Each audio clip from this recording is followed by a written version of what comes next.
Evening time birds பாருங்கள் எப்படி சத்தம் போட்டுருக்கு பின்னாடி. சூப்பராக இருக்குது. அது இங்கே மரத்து மேலே தான் அங்கே இங்கேயும் உட்காந்து கத்திகிட்ருக்கும்.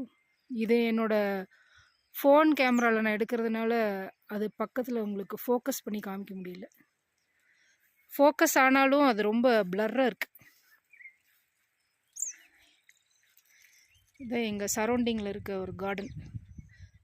ஒரு குட்டி போர்ஷன் தான் உங்களுக்கு காமிச்சிருக்கேன். ஒரு வீடியோவில் நிறைய காமிக்கிறேன். இதாங்க ரோஸ்மெரி. இது லானில் ஒரு நாள் எதேச்சியாக பார்த்தா திடீர்னு அணில் மாதிரியே இருந்தது. ஆனால் குட்டியாக இருக்குது. என்னென்னு பார்த்தா அது எலிங்க. எலி மேலே தான் நம்ம ஊர் அணில் மாதிரி லைனாக இருக்குது. பார்க்குறதுக்கே அதிசயமாக இருந்தது.